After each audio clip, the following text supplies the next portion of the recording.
Ассаламу алейкум, жамаат. Саат 12-ден 16 өттү. Биринчи заказды алдым. Село Романовка дейт. Макулчу деп, өлүм кетсин деп алып койдум.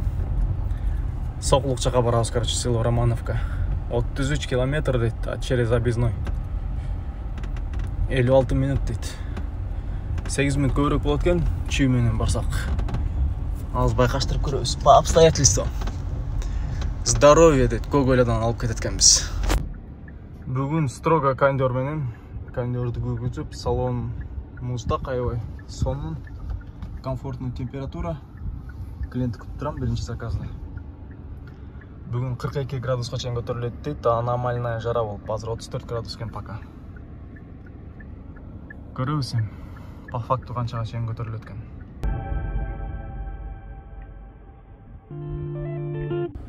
Жамаат, ошентип Романовкага келип калдым азыр. Биякта экономду күйгүзүп, экономщик болуп кетсемби. Анан клиенттер келип жеткенден кийин поездкасы 45 сом чыкса, 50 сом берип 5 сомубузда часын күтүп турбасын, Андан көрө кор болбой эле шаарга кетип калайын. По пути в город күйгүзүп туруп, короче, экономда кош керек да, эконом берсе именно шаарды көздөй. Мына жамаат, мына бул жактан заказ чыкты.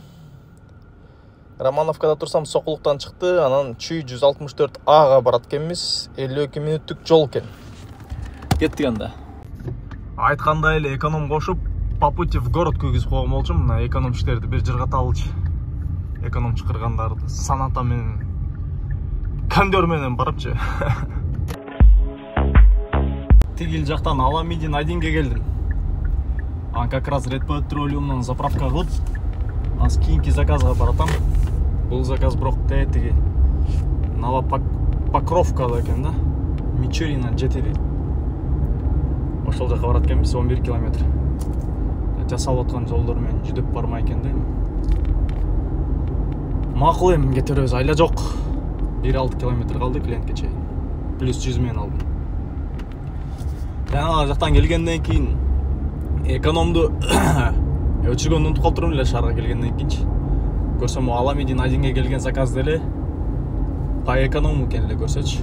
Бирок жакшы коэффициент менен келген 440 сом чыкты да бул жака. Нова Покровкадагы заказ завершить эттим, 407 сом чыкты. Бүгүн коэффициент жакшы болот, жинди болупчу. Бирок пробкадагы ошого жараша жинди болот да, короче. Азыр бул жактан Покровкадан, короче, по делам басып туруп эле центрга кетет окшойм, а так биякта без коэффициент же слабый коэффициент менен бияка жүрөбүз жөн эле бок басып. Жамаат, эгерде силер өзүңөргө туруктуу таксопарк издеп жаткан болсоңуздар, сиздерге эксперт паркты сунуштайм. Бул парктын комиссиясын өзүңөр каалагандай кылып тандап алсаңар болот. Эң биринчиси, туруктуу иштегендерге бул вариант жакшы. Суткасына 55 сом төлөп коюп, каалаган суммага, каалаган количествого заказ кыла берсеңиздер болот. Анан бул комиссия 55 сом, силер сменага чыккан күнү эле алынат, башка күнүлөрү алынбайт.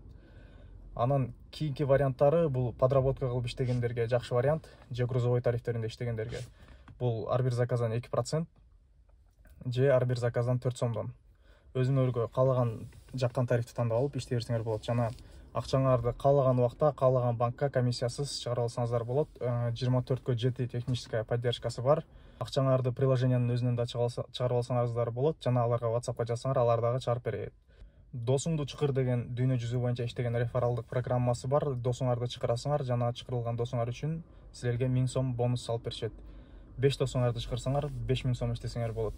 Ошондуктан эксперт паркка кошулабыз, жана өзүбүздүн кирешебизди көтөрөбүз. Байланышуу номерлерин жана ссылкаларын баарын видеонун описаниясына калтырып коем. Ошол жака ссылкага бассаңар, прямо WhatsApp'ына же Telegram'га өзүңөр каалаган удобный жерге түшсөңөр болот. Жана могу экранда дагы байланышуу жолдорун көрсөтүп койгом. Так, жамаат, линиядан чыгабыз. Анан по делам, калбай калган турбайбы? Анда временно паркты переключение кылып турабыз, чтоб по делам пайда болуш үчүн. Ашке Байкен паркына кирели. Так, келип туруп, бул жактан карасак, бул жакта по делам эко чекчейип турган болот. Анан по делам кетип калабыз. Ошон үчүн илгертен бери эле айтам мен, илгертен бери эле. Канча паркыңар көп болсо, ошончо жакшы. примерно мондай жерди коеюн. Примерно мындай чүйдүлө коюп коеюн муяктычы. Коюп туруп поехали дегенде басабыз. Анан жата беребиз. Экономду күйгүзөйүн десем, бирок чота кичине комфорттон чыгып калабы деген үмүт бар да. Ошон үчүн бир 10 мүнөт отуруп турайынчы пока. Чыкпаса күйгүзүп көрөм. Машинанын терезесин түшүрөбүз. Машинаны өчүрүп коебуз. Көлөкөгө келип токтодум. Көлөкөгө токтогонуңа карабай. Айнекти ачсаң сразу ысык воздух гуп урат го беткечи. А так болбосо көлөкө мындай жыш көлөкөдө турам да. Тет жагы уже трасса. Жибек жолу.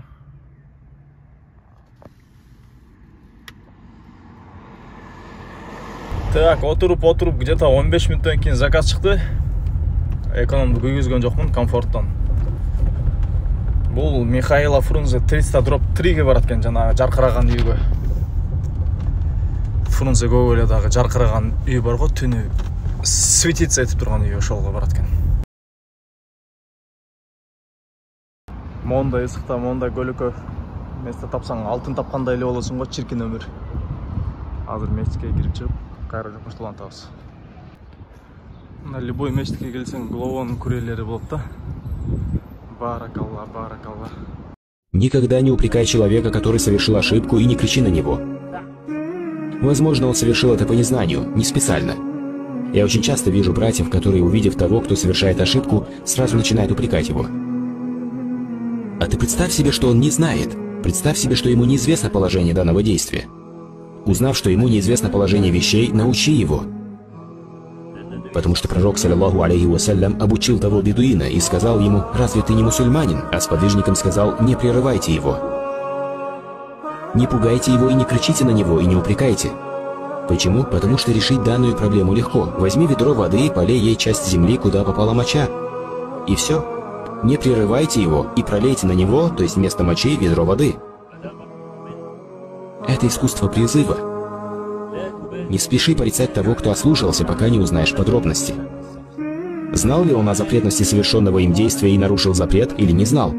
Намаздан чыгып, бир заказ кылдым, Каратыш ушул райондон эле. Андан кийинкиси бул чыкты. Жумабекадан Молдокулова барат экен, 27 мүнөттүк жол. Плюс 100 бирдемке коэффициент менен келди, унутуп калдым канча менен экен. 360 сомго бул жака келип калдым, Молдокуловага. Азыр эми по пути домой коюп, по пути заказ алып кетмей. Азыр келатып цепочка менен линиядан чыкканды унутуп коюп турмун да, цепочка менен заказ берди эле. Аны пропускать этип, активности өлтүрүп алдым. Ошон үчүн мага быточка көрүнбөй жатат да. Аз көрөбүз, эми баргандан кийин көрөбүз да как экенин.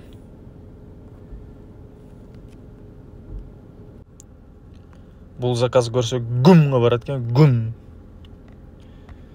Пробка, сробка, ызычууга барат экен да. Анан буйруса ошол жактан плюс 150дөн жогору заказ кармайбыз. Экинчи по пути домойду. 9:27 болду, бир 10 мүнөттөн бери отурам. Заказ жок үйдөн чыгып. По делам коюп койдум да, ошон үчүн чыкпай да окшойт походу. По делам центрга коюп койдум кайра эле. Ошентип бүгүн 4-чү жолу по деламды колдонуп аткан момент. Да, бир аз күтүп отурам, да 5-10 мүнөт. Если чыкпаса, акырын шарды көздөй айдай берем, анан коэффициентке нормально кирип алып, анан кайра обычно, как обычно линия ачып коем. Саат 7:30 бүтүргөм жумушту. Аз 9:30 болду. Примерно 2 саатта кайра чыктым. 12-лерге чейин иштеп, анан результатын айтам буйруса. По пути койгон бойдон до конца отурдум мына. Заказ келди, акыр аяк. Бирок выточкасы көрүнбөйт мага пока. Бирок центрга по пути койгондуктан, ошон үчүн ошол жакка по пути да по-любому. По делам келдим, азыр цветофордо турам, цветофордон өтүп туруп, анан кайра линияга чыгам. Заказ 275 сом чыкты.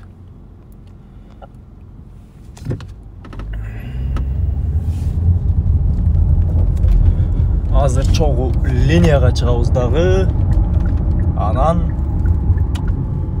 канча кайф менен келген чогуу байкайбыз. Ladies and gentlemen, ваши ставки, какой будет коэффициент такой? Плюс 170 коет тур азыр. Максимальный.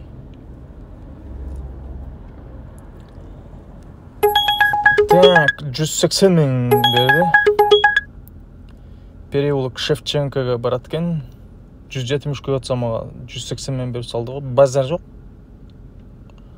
Авангардтан алат экенбиз.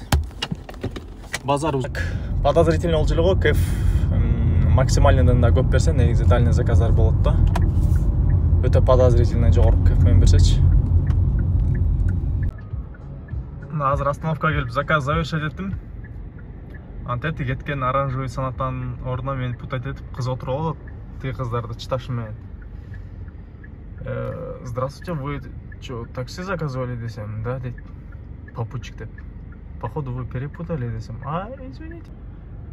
Мен да приложение карап коем, вроде жанагы по цепочке заказ чыкпады эле деп. Тиги санаттан менен эконом катать этип жүрөт окшойт. Эконом катать этейин кайф менен деп бир куш кармайын десе, попутчик заказ чыккан окшойт да. Урматтуу жаамат. Ошентип бүгүнкү смена бүттү. Саат 12-де сменаны бүтүрдүм. Азыр кирип результаттарын майда чүдөсүн барын жазып коем. Өтпөйсүңбү мен пропускать этип атканда? Результаттарын азыр барын жазып, канча заказ кылдым, канча саат линияда болдум, бүт барын подробно жазып таштайм. Вроде өтө деле чарчаган жокмун, бирок аябай чарчагандай болуп, көздөр кашайып калып тургу. Монтип элечи. А так нормально чувствовать этим өзүмдү. Чарчаган деле жокмун. Дагы иштемекмин, просто күндүзгү режимге өтүш керек болот толукчу. Эртең менен чыгып кечке чейин иштейт турган болуп, ошон үчүн чыдап коюш керек болот да. Эртерээк жатып. А так коэффициент кайнап атат азыр 240, 220 күйүп атат. Бүгүн в общем 17 заказ кылып турмун. 5000 бирдемке сом чыгыптыр, грязный. Анан таза канча калган, полный отчетту азыр экранга жазып коем.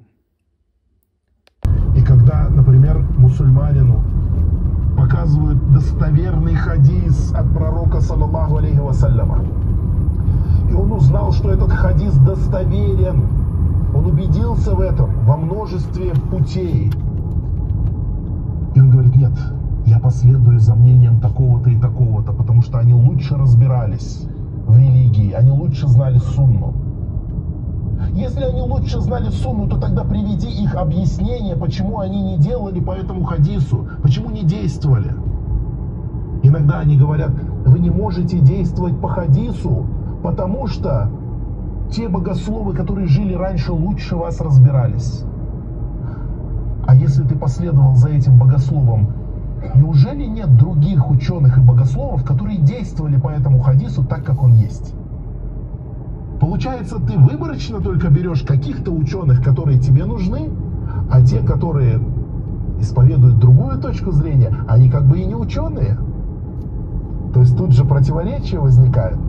Поэтому до тех пор, пока ты не вышел за круг всех ученых, то есть мнение, то ты не вышел за этот круг, нет тебе порицания, и ты имеешь право разбираться, у кого же из этих ученых-то далиль сильнее. Ученые, они на то и ученые, чтобы показать тебе путь к далилю, путь к доказательству. Ученые, они не пророки. Ученые, они как штурманы указывают путь, указывают дорогу к чему? К далилю, к знанию. Потому что все знание — это Коран и Сунна. Знание — это Коран и Сунна. Все остальное, все остальные науки и познания — это лишь обслуживающие науки. А знание — это Коран и Сунна. Они говорят: потому что имам такой-то знал лучше. Он лучше понимал хадис пророка, а ты можешь ошибиться. Если ты непосредственно услышишь слова пророка Мухаммада, возможно, ты ошибешься. А кто, сахабы, что ли, не ошибались, когда слышали? Некоторые слова, бывает, хадисы, может быть, читали, что иногда сподвижники тоже слушали, ошибались, Потом постепенно слушали еще больше и исправлялись. В этом и есть знание. Получаешь. Но лучше же или получать из этого свежего источника, из хадиса, от слов пророка Мухаммада, саллаллаху алейхи вассаляма, или лучше, что кто-то тебе будет носить эту воду, черпать, вместо того, чтобы самому к ней пойти. Дорогие братья, вот за этой ширмой представьте себе, что Аллах воскресил нам пророка Мухаммада, саллаллаху алейхи вассалям, и он находится за этой стеной. А я скажу вам, знаете, я лучше разбираюсь в хадисах, чем вы. Я лучше понимаю арабский язык, чем вы. Возможно, вы заблудитесь, если встретите пророка Мухаммада, саллаллаху алейхи вассалям. Возможно, вы не так его поймете. Давайте лучше так сделаем. Вы задавайте свои вопросы мне, а я буду ходить туда за ширму и спрашивать вопросы у пророка Мухаммада, саллаллаху алейхи вассалям. А вы сидите здесь и не смейте с ним встретиться. Скажите, хоть на минуту я тут останусь, вы просто пробежитесь по мне и сразу пойдете, скажете: тьфу на тебя такого, лучше мы сами пойдем, хоть и мы не знаем арабский язык, а мы будем сидеть рядом с посланником Аллаха, саллаллаху алейхи вассалям, и, возможно, найдем в этом огромное благо. Так или не так? Кто-нибудь будет здесь сидеть? До черного камня люди толпой бегают, и понимаете, сколько энтузиазма. А если бы пророк, саллаллаху алейхи вассалям, живой был бы здесь, как бы его люди бы окружили? А есть люди, которые говорят: нет, вот, которую книжку мы написали, вот ее читай. А хадисы пророка, саллаллаху алейхи вассалям, не читай. А Коран, ты его не поймешь. Не пытайся понять его тафсир, его толкование. Не пытайся понять его смыслы, ты джахиль. Нет, мы будем узнавать смыслы, мы будем изучать Коран, мы будем изучать сунну, и никто нам в этом не помешает. И ничто нас в религии не обязывает к чему-либо, кроме Корана и сунны.